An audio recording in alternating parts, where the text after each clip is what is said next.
우리 부처님께서 중생들에게 법을 펼치실 때 항상 눈높이에 맞춰서 법을 펼치셨다라는 걸 명심해야 됩니다. 그래서 무유정법이란 말이 있어요. 따라해보세요. 무유정법. 고정된 법이 없다. 고정된 법은 없고 오직 부처님만이 모든 것을 다 완벽하게 꿰뚫어 보시고 중생들 눈높이에 맞춰서 깨달음의 길로 인도하신다. 중생들 눈높이에 맞춰서 깨달음의 길로 인도하는 그 방법을 방편이라고 부르는 거예요. 뭐라고 부른다? 방편. 그래서 우리가 흔히 방편을 잘 써야 된다, 방편법을 잘 써야 된다라고 이야기를 하죠. 그래서 우리 부처님의 오른쪽 왼쪽 수제자라고 할 수 있는 오른팔 왼팔 상수제자라고 표현해요. 무슨 제자? 상수제자. 수제자라는 뜻이에요. 이 수제자인 상수세자가 바로 지혜제일 사리불 스님과 신통제일 목련 스님이세요. 다 들어보셨죠? 지혜제일 사리불, 신통제일 목련 스님이라고 하는데 이 두 분의 아라한, 모든 번뇌망상이 사라진 거룩한 성자 지혜제일 사리불 아라한과 신통제일 목련련 아라한, 이 두 분이 제자를 키우셨대요. 그래서 두 명의 제자를 키웠는데 첫 번째 제자는 호흡법을 가르쳤대요. 숨을 들이쉬고 내쉬고, 숨을 들이쉬고 내쉬면서 호흡을 집중하고 호흡을 관찰하는 명상법, 호흡 관찰하는 수행을 가르쳤고요. 이제 A라는 사람, A라는 비구 스님에게는 호흡 관찰법을 가르쳤고, B라는 비구 스님한테는 몸이 더럽다, 몸은 더럽고 몸은 더덥다. 그렇기 때문에 몸에 대한 집착을 없애버리는 부정관이라는 수행법을 가르치셨어요. 무슨 관? 부정관. 그러니까 몸은 더럽다, 몸은 더덥다라는 걸 관찰함으로써 몸에서 집착이 벗어나는 거예요. 그래서 호흡 관찰 수행을 따라해서 수식관, 몸을 관찰하는 수행, 몸이 더럽다라고 관찰해서 집착에서 벗어나는 수행을 무슨 관? 부정관이라고 불러요. 알겠죠? 수식관, 부정관. 근데 아무리 애를 써서 가르쳐도 이 두 명의 비구 스님들이 아라한을, 깨달음을 얻지 못하는 거예요. 그럴 때 어느 날 부처님께서 그 수식관과 부정관을 공부하고 있는 두 명의 비구 스님들에게 부처님께서 법을 설하신 뒤에 얼마 지나지 않아서 그 두 명의 비구 스님들이 깨달음을 얻어서 무엇이 되었을까요? 아라한이 되어요. 아라한. 그러니까 사리불 스님과 목련련 스님이 부처님, 우리들이 아무리 가르쳐도 깨달음에 성취가 없었는데 어떻게 부처님 밑에서 잠깐 공부하고 나서 저 둘이 아라한이 된 겁니까? 그때 부처님께서 하신 말씀이 수행법을 바꿔서 가르쳤다 이러시는 거예요. 수행법을 어떻게 해서 가르쳤다? 바꿔서 가르쳤다. 수식관을 하던 스님한테는 부정관을 가르치고, 부정관을 하던 스님한테는 뭘 가르쳤어요? 수식관을 가르쳤어요. 거꾸로 가르쳤다는 거예요. 그리고 순식간에 깨달음을 얻어서 아라한이 되었다는 거예요.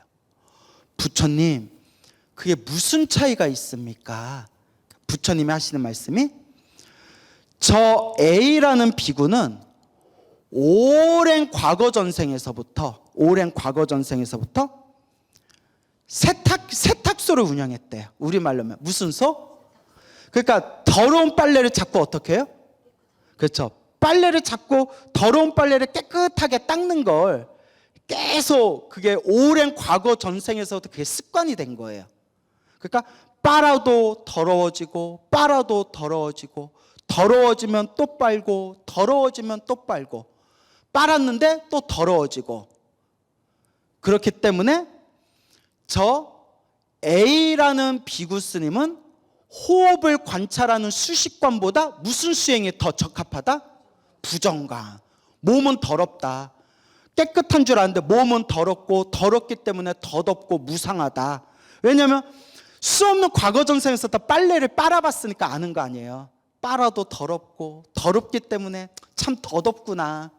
그래서 수식관을 호흡을 관찰하는 수식관을 가르쳤을 때에는 진도가 빨리 나가지 않았지만 과거 전생에서부터 더러운 빨래를 많이 빨아봤기 때문에 몸이 뭐하다는, 몸은 더럽다라고 관찰하는 부정관을 가르쳐 주니까 훨씬 더 빨리 깨달음을 얻은 것이다. 여기까지 이해되시죠? B라는 스님은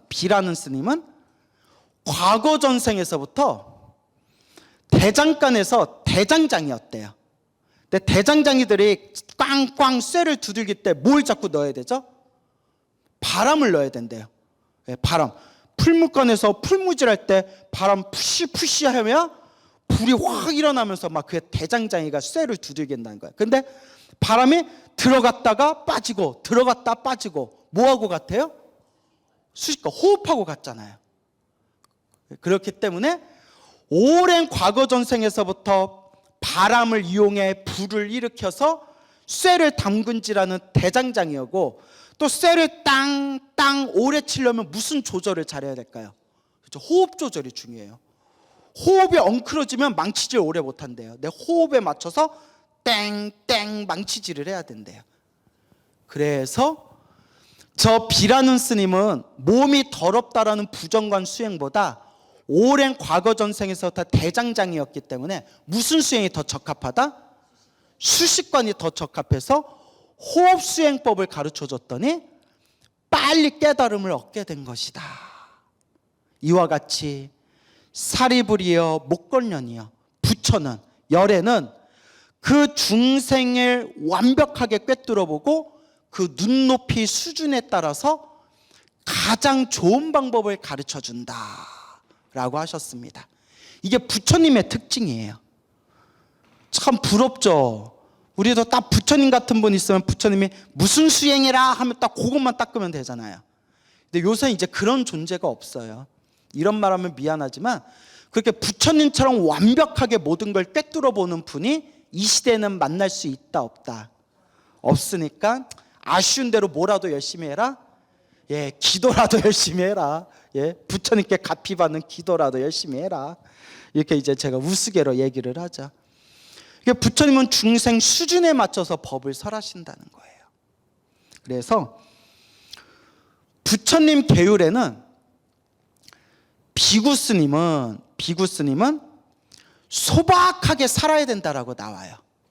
옷도 딱 요 가사 3벌만 입어야 되고, 머무를 때도 나무 밑이나 무덤 사이나 동굴에서 지내야 되고, 절대 값비싼 옷감에 좋은 침상 위에서 잠을 자서는 안 된다. 오직 수행을 위해서 검소하고 소박하게 그렇게 수행에만 집중해야 된다라고 부처님이 말씀하셨어요. 그래서 모든 감각적인 욕망과 모든 편안함을 다 버리고 오로지 수행에만 집중하는, 몸과 마음의 괴로움을 돌보지 않고 오로지 수행에만 집중하는 걸 따라보세요. 두타행이라고 해요. 두타행의 대표적인 게 뭐냐? 하루에 한 끼만 먹는다. 잠을 잘 때 밖에서 잔다. 그 다음에 잠을 자더라도 등을 바닥에 대지 않는다. 이게 두타행의 대표적인 거예요. 얼마나 뻑센지 알겠죠? 하지만 부처님은 모든 스님들이 다 두타행을 해라라고 말씀하지 않으셨어요. 내 형편에 맞게, 내 체력에 맞게, 내 건강을 생각해서 조율해라. 적당히 관리하고, 여기서 적당이라는 것이 어설프게란 게 아니라 딱 알맞게 맞춰서 관리하고 조절해야 된다라고 얘기하십니다. 그래서 제가 아는 어느 아주 유명하신 큰 스님이 계시는데, 그 큰 스님께서 항상 하시는 말씀이 열심히만 하면 안 됩니다 이러세요. 열심히만 하면 안 됩니다. 지혜롭게 해야 됩니다. 여러분, 동쪽으로 가야 되는데 아무리 서쪽으로 열심히 가도 돼요, 안 돼요? 안 되죠. 그러니까 열심히만 하면 안 된대요. 어떻게 해야 된다? 지혜롭게 해야 된다. 잠잘 때는 좀 자야 되고, 먹을 때는 좀 먹어야 되고, 움직일 때는 좀 움직여야 되고, 지혜롭게 해야 된다. 왜 그런 말씀을 하시냐면, 당신 함께 같이 공부했던 도반 스님들 중에 정말 몸과 몸을 아끼지 않고 정말 열심히 수행하신 스님들이 많았대요. 근데 지혜롭지 못하게 무조건 그냥 몸으로 막 부딪히고 너무 그냥 몸을 아끼지 않고 열심히 공부했던 스님들이 금방 떨어져 나가더래요. 몸이 망가져가지고, 혹은 정신적으로 너무 벽에 부딪혀서. 그래서 그걸 보면서 무조건 그냥 무대뽀로 열심히 해서는 안 되는구나. 어떻게 해야 되는구나? 지혜롭게 해야 되는구나. 그러니까 여러분들도 어떻게 해야 돼요? 지혜롭게 해야 돼요. 근데 그게 쉬울까요? 어려울까요? 그게 참 어려워요. 지혜롭게 하는 게 참 어려워요. 알겠죠? 그래서 이와 같이 부처님께서 비구스님들은 소박하게 살아야 된다고 했는데, 어떤 사람이 찾아와서, 남자가 찾아와서, 젊은 청년이 찾아와서, 부처님, 저도 출가하고 싶은데 출가를 못하겠습니다. 왜 그러시오? 부처님, 저는 잠을 자려면 꼭 푹신푹신한 깃털 침대에 비단 이불을 덮고 폭신한 베개를 베고 커튼 샤라라 치고 그렇게 잠을 자야만 제대로 잠을 잘 수 있는데, 스님, 비구 스님들이 수행하시는 모습을 보면 막 그 딱딱한 바닥에 누워가지고 제대로 눕지도 못하고 막 수행하고 막 그렇게 막 거칠게 수행하신 모습을 보니까 저는 출가 못하겠습니다. 그때 부처님이 이렇게 말씀하셨대요. 그대여 출가하시오. 딱 그대만은 좋은 침대 위에 아주 보드러운 이불을 덮고 푹신한 베개를 베고 샤라랄라 커튼 치고 그냥 잠을 잘 수 있도록 그대는 허락하겠어. 부처님 진짜 저 나중에 물리기 없게 해가지고 머리 깎고 출가를 했는데, 정말 부처님이 약속한 대로 갓 출가한 스님이 잠을 잘 때면 깃털 침대에 아주 그냥 질 좋은 이불을 덮고 폭신한 베개 베고 잠을 자니까 다른 비구 스님들 막 불만이 많은 거예요. 이거 너무 형평성이 어긋나지 않나? 네, 이 부처님이 딱 이러셨어요. 여기에 대해서 더 이상 말하지 말아라. 다 깊은 뜻이 있어서 그런 거니까 더 이상 말하지 말아라. 부처님이 그렇게 얘기하는데 누가 토를 달겠어요? 그러고 얼마 되지 않아서 며칠 만에 그 편한 침대 위에서 잠을 자던 젊은 비구 스님이 아라한이 됐대요. 아라한이 됐대요. 여러분 깜짝 놀랐죠? 나만 놀랬나? 저도 요거 책에서 보고 깜짝 놀랐거든요. 근데 그 뒤 이야기가 너무, 역시 부처님은 부처님이에요. 수많은 비구 스님들이 와서 부처님께 여쭤봐요. 부처님, 저 젊은 비구 스님은 저렇게 푹신한 침대 위에서 자면서 어떻게 저렇게 짧은 시간에 아라한이 된 겁니까? 그때 부처님이 이렇게 얘기하십니다. 그대들이여, 나의 제자들인 비구들이 딱딱한 곳에서 잠을 자고 몸과 마음의 쾌락이나 즐거움을 멀리한 채 오로지 수행에 집중하게 한 것은 빨리 깨달음을 얻게 하기 위함이었다. 오로지 수행에만 정진하고 깨달음을 얻기 위함이었고, 너무나 사람이 편안하게 즐겁게 살면 수행하겠다는 마음을 자꾸 놓쳐버리게 된다. 그래서 검소하고 소박하고 몸의 편안함에 빠지지 말고 오로지 수행에만 집중할 수 있도록 내가 나의 비구들은 이와 같이 살아야 된다라고 너희들에게 가르쳤던 거다. 하지만 저 푹신푹신한 침대 위에서 부드러운 이불 위에서 잠을 자는 저 젊은 비구는 수없는 과거 전생 500생 동안, 몇 생 동안? 500생 동안 하늘 세계에서 살았던 존재다. 어느 존재? 하늘 세계. 경전에도 나오지만 하늘 세계에 살고 있는 사람들이 입고 있는 옷은 부드럽고 부드러울까요? 아니면 거칠까요? 부드러워요. 부드러워요. 그렇기 때문에 500생 동안 부드러운 얇은 옷감, 질 좋은 그런 옷을 입었던 500생의 업의 습관 때문에 만약에 출가해서 거친 이불 위에서 거칠게 잠을 자면 오히려 마음이 심란해서 수행을 할 수가 있다 없다? 수행을 할 수가 없고 깨달음을 얻기가 힘들었을 것이다. 하지만 수행을 하려면 일단 마음이 편안해야 되거든요. 500생 동안 하늘 세계에 살았던 업의 습관이 있었기 때문에 특별히 저 젊은 비구 스님을 위해서 잠자는 것만큼은 어떻게 자게 했다? 부드러운 곳에서 푹신하게 편하게 잠을 자게 했고, 잠을 푹 자고 편안하게 잠을 잤던 저 비구 스님이 낮에 깨어있을 때만큼은 무엇에 집중할 수가 있었다? 수행에 집중할 수가 있어서 저렇게 빨리 아라한이 된 것이다. 그대들이여, 부처님이 중생들을 제도하는 방법은 이와 같이 중생들이 감히 헤아릴 수가 없는 것이다 라는 내용이 나옵니다. 알겠죠? 예. 그러니까 부처님은 이런 걸 다 꿰뚫어 보셨다는 거예요. 참 얼마나 위대해요.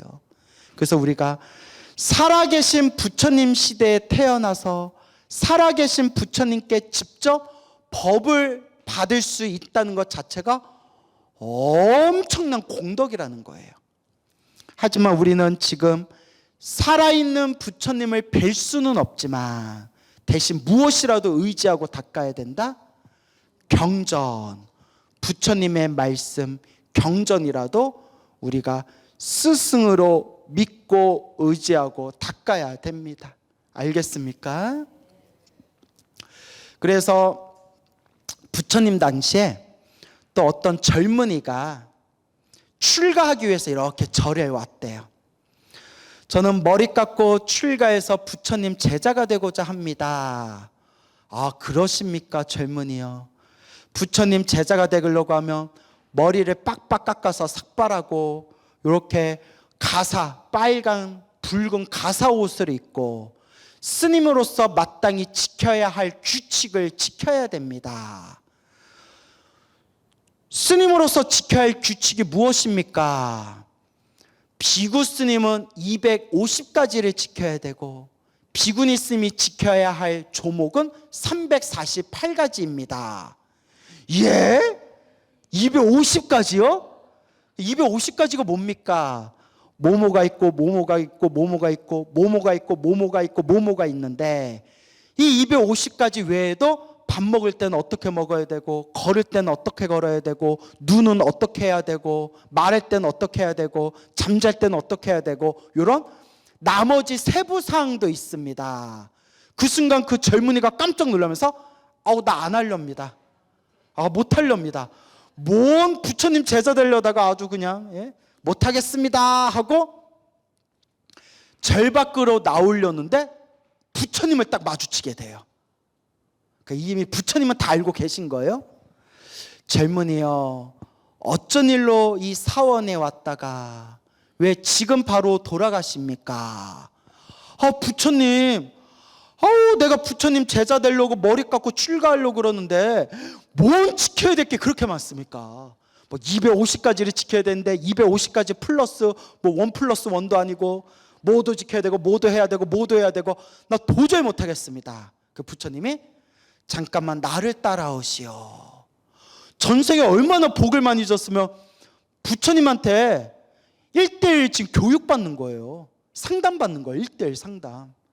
부처님이 그 젊은이를 자리에 앉힌 뒤에 너무 지킬 게 많아서 출가를 못하는 겁니까? 전 너무 지킬 게 많아서 출가를 못하겠습니다. 그러면 딱 세 가지만 지키십시오. 세 가지만 지키면 출가하겠습니까? 세 가지만 지킨다면 출가하겠습니다. 그 세 가지가 뭡니까? 일단 한번 들어보겠습니다. 몇 가지? 세 가지. 첫째, 몸을 단속하십시오. 몸을 조심하십시오. 몸으로 나쁜 짓을 하지 말고 몸으로 착한 일을 하십시오. 이게 첫 번째입니다. 몸. 둘째, 입을 단속하십시오. 입을 조심하십시오. 입으로 나쁜 짓을 하지 말고 입으로 좋은 말만 하십시오. 이게 두 번째입니다. 셋째는 뭘까요? 그렇죠. 생각. 생각을 단속하고 생각을 조심하고 생각으로 나쁜 생각을 일으키지 마십시오. 이게 세 번째입니다. 오직 세 가지만 지키면 됩니다. 몸을 조심하고 입을 조심하고 생각을 조심해라. 지킬 수 있겠습니까? 그 세 가지면 내 지킬 수 있겠습니다, 부처님. 그러면 머리 깎고 출가하십시오. 머리 깎고 딱 출가하고 비구스님이 됩니다. 그리고 오로지 몸을 조심하고 입을 조심하고 생각을 조심하면서 얼마 지나지 않아 무엇이 되었다? 아라한이 되었다 라는 내용이 나옵니다. 그래서 우리 부처님 가르침을 공부하면 불교에는 수많은 계율이 있지만 그 불교의 그 수백 가지 계율의 핵심은 딱 세 가지래요. 그 세 가지가 뭘까요? 몸 조심, 입 조심, 생각 조심. 이걸 따라해주세요. 신, 구, 의, 삼업. 신, 구, 의, 삼업을 단속해라 라는 뜻이 되겠습니다.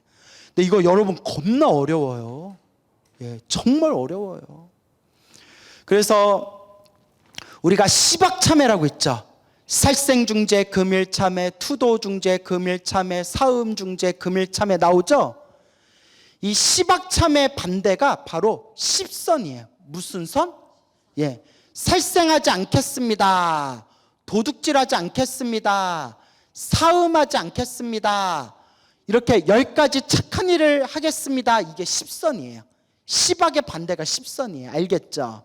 그래서 여러분 시박 참회할 때, 십악 참회할 때 살생, 투도, 사음 이 세 가지는 무엇으로 짓는 업에 들어갈까요?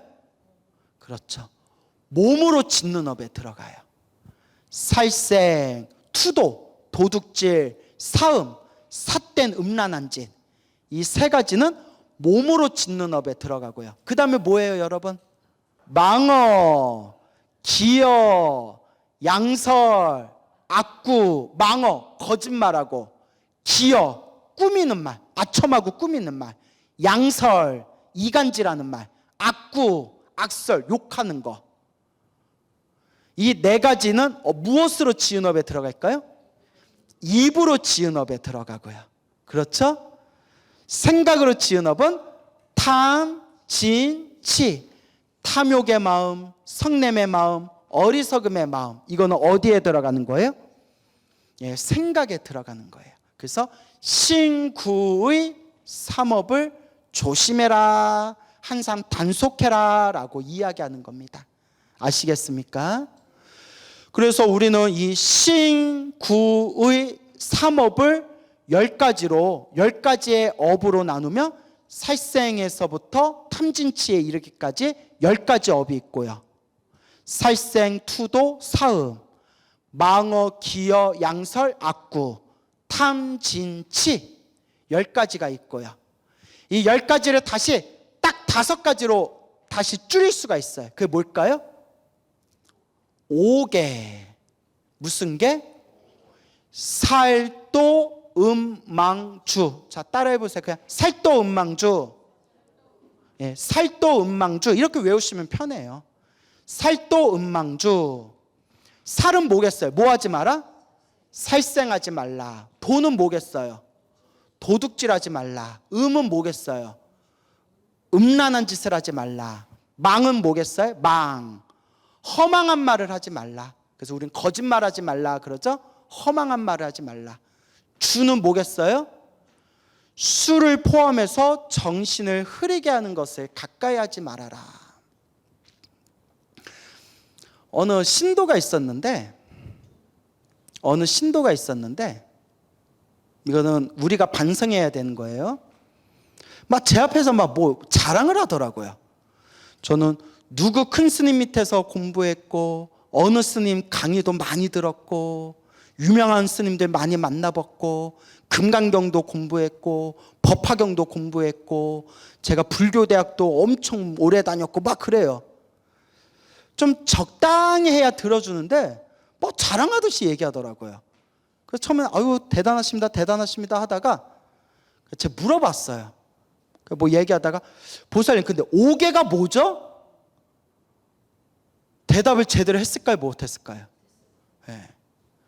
아니 불자의 가장 기본인 살도 음망주 그것도 딱 대답을 못하면서 자기가 뭘 얼만큼 공부했고 뭘 공부했다. 그건 이제 얼마나 우스워요. 그렇죠? 물론 공부 안 하는 것보단 나아요. 그런 부분에서는 제가 칭찬드리고 싶지만 우리가 냉정하게 생각해 봐야 되는 부분이 의외로 우리 강의 듣는 불자님들이 기초가 부족한 경우가 많아요. 그렇죠? 기초가 많이 부족한 경우가 많아서 그래서 제가 기초 얘기만 하다가 시간 다 보내요. 예. 그래서 그래도 정말 와준 것만으로도 너무 고마워서 이렇게 와서 부처님 가르친 공부하는 것만도 고맙지 생각은 하지만 그래도 기본적인 건 좀 외우셔야 돼. 알겠죠? 좀 예불문, 천수경, 반야심경 요 정도는 조금 외워둬야 돼요. 근데 못 외워도 상관 있다 없다? 예, 상관은 없어. 또 없다 하니까 그럼 안 외워도 되네. 또 이럴까 봐 겁나는데 상관은 없어요. 어차피 그 못 외워도 부처님을 향한 믿음만 있으면 돼요. 하지만 외워두면 좋고 그리고 5개 불자가 지켜야 할 살도 음망주 살생하지 말라 도둑질하지 말라 요런 것 정도는 좀 외워두면 좋지 않을까라는 생각이 들어요. 그렇죠 여러분? 자 그래서 어쨌거나 이렇게 부처님께서 여러 가지 계율을 만드신 이유가 뭐냐 앞에서 이미 다 설명드린 거예요. 살생을 많이 하면 인간으로 태어나도 사람으로 태어나도 어떤 업을 받는다고 했어요? 단명하거나 몸이 아픈 과보를 얻는다. 기억나시죠? 도둑질을 많이 하면 사람으로 태어나도 어떤 업을 받는다고 했어요? 가난하게 살아간다. 음란한 짓을 많이 하면 사람으로 태어나도 어떤 업을 받는다고 했어요? 화목하지 못한 불화하는 가정을 만나게 된다. 화목하지 못한 가정을 만나게 된다. 가정 불화. 예. 그 다음에 거짓말을 많이 하면 어떤 업을 받는다고 했어요? 사람으로 태어나도 사람들에게 천대받고 무시받는 업보를 받게 된다. 왜냐하면 전생에 막 사람들을 내가 막 속이고 다녔으니까 이제 이번 생에 사람들에게 무시받는 업을 받게 되는 거예요. 술을 포함해서 정신을 흐리게 하는 것을 가까이 하면 어떤 업을 받는다? 머리가 우둔한 업보를 받는다. 맞아요. 그건 보셈이 맞췄어요. 미친다라고 내용도 나와요. 미쳐서 날뛰게 된다. 그러니까 뭐 정신병 같은 게 생긴다는 거예요. 정신을 흐리게 하는 것을 가까이 하면. 그래서 이제 어느 불자님 사업하시는 거사님하고 얘기 나누면서 스님 제가 불자가 된 뒤로 술 줄이려고 엄청 노력하는데 사업하다 보면 사람들 접대하다 보면 술을 안 마실 수가 없습니다. 그래서 제가 술 마시더라도 취하지 않을 정도로만 마시면 됩니다 하니까 그분 하신 말씀이 스님 안 마시면 안 마셨지 취하지 않을 정도로만 마시는 게 더 힘듭니다 스님. 막 그런 얘기를 또 하시더라고요. 그래서 뭐 어쩔 수 없이 술을 마시더라도 이제 너무 내 정신이 흐리게 될 정도로는 이제 좀 자제하라라고 말씀을 드리는 겁니다. 알겠죠? 그래서 가끔 이렇게 곡차 드시고 술 드시는 분들 보면 술을 즐겨 드신데도 딱 주사 없는 깔끔한 분들 보면 되게 존경스럽더라고요. 예. 그래서 그렇게 우리가 불자라면 술을 마시더라도 뭐 부리면 안 된다? 주사 부리면 안 돼요. 우리가 주사 부리는 사람을 뭐 같다라고 표현하죠? 개 같다고 표현하죠. 술 마시면서 주사 부리는 사람은 다음 생에 무엇으로 태어날 확률이 크다? 네, 거기까지 내 입으로 얘기하기 좀 그렇다. 자, 웃자고 한 말이고요. 이래서 이 업이라는 걸 참 무섭게 여겨야 됩니다. 그래서 부처님은 그 중생이 과거 전생에서부터 지었던 업의 습관을 완벽하게 꿰뚫어 보고 중생들 눈높이에 맞춰서 부처님이 법을 설해 주시는 거예요. 그러니까 극락세계 태어나면 얼마나 좋겠어요. 극락세계 태어나는 순간 극락세계 항상 누가 계시다고 경전에 나오죠? 아미타 부처님. 그 아미타 부처님 오른쪽 왼쪽에 누가 계시죠? 관세음 보살님. 또 한 분. 맞아요. 보살님 잘 맞춘다. 그분이 오셨나요? 예, 웃자고 한 말이에요. 예, 잘 맞추셨어요. 그래서 따라오세요. 서방 삼성. 서방 극락세계. 서방 극락세계 계시는 몇 분의 성인? 세 분의 성인에서 서방 삼성이라고 해요. 아미타 부처님, 관세음 보살님, 대세지 보살님. 그 위에도 수많은 보살님들이 계시대요. 그러면 극락세계에만 딱 태어나서 아미타 부처님을 딱 친견하게 되면 아미타 부처님이 극락세계에 태어난 이 중생의 전생 업보를 다 꿰뚫어 보시고 나에게 가장 좋은 수행법을 딱 가르쳐 주신다는 거예요. 그래서 극락세계에만 태어나면 깨달음을 100% 보장받게 된대요. 이건 제 얘기가 어디에 나오는 얘기예요? 경전에 나오는 말씀입니다. 그래서 항상 여러분들이 기도하고 염불 할 때마다 항상 마지막에는 부처님, 제가 숨이 다하여 세상을 떠날 때 반드시 어느 세상에 태어나지어다 극락세계 성불대학교에 꼭 태어나게 해주십시오. 그래서 큰 스님 법문에 보면 이런 질문이 나와요. 스님, 만약에 극락세계 태어나게 해주십시오 기도했는데도 극락세계 못 태어나면 어떡합니까? 이런 것도 생각해 볼 수 있잖아요. 그때 그 큰 스님께서 하신 말씀이 극락세계에 혹시 못 태어났다 하더라도 염불하고 극락세계에 태어나기를 발언했던 공덕의 힘에 의해서 다음 세상 좋은 몸으로 태어나게 되고 좋은 몸으로 태어나서 다시 무엇을 만나고 부처님 법을 다시 만나서 다음 세상에는 부처님 법을 잘 닦아서 반드시 어디에 태어나게 될 것이다? 극락세계에 태어나게 될 것이니 의심하지 말고 정성껏 염불하십시오라는 그런 옛날 큰 스님들 법문이 많이 나옵니다. 그래서 우리가 이번 생에 사람으로 태어나 부처님 법을 만난 것을 소중하다 정말 소중한 인연이다 생각하시고 딱 염불이 습관이 돼야 돼요. 뭐가 습관이 돼야 돼요? 염불. 그러니까 자꾸 습관이 돼야 돼요. 자꾸. 그래서 제가 아는 어떤 분이 하신 말씀이 어렸을 때 기억에 자기 할머니가 주무시다가도 뭘 중얼중얼 하셨대요. 주무시다가도 중얼중얼. 주무실 때도 중얼중얼 하셨는데 지금 나이가 들어서 절에 다니면서 지금 생각해 봤더니 어렸을 때 옆에 주무시던 할머니가 잠꼬대 하던 게 뭐였더라? 염불이었대요. 나무아미타불, 관세음보살. 그러니까 잠꼬대로 염불을 하실 정도였대요. 그래서 그런지 몰라도 돌아가실 때 아주 편안하게 곱게 돌아가셨대요. 그 얘기를 들으면서 우리도 뭐 할 정도는 돼야 된다? 잠꼬대 하면서 염불할 정도는 돼야 된다. 여러분 수면 마취제 아시죠? 수면 마취제에서 깰 때 보면 별의별 소리를 다 한대요. 그래서 그 얘기 아세요? 저도 인터넷에서 봤는데 수면 마취제 이제 어떤 아저씨가 수면 마취제를 하는데 잠꼬대를 하는데 뭐라고 하면 간호사한테 아가씨 얼마야? 여기 술값 얼마야? 아니야 내가 낼게 이러더래요. 그런 얘기 들으셨어요? 그리고 막 잠꼬대가 나온대요.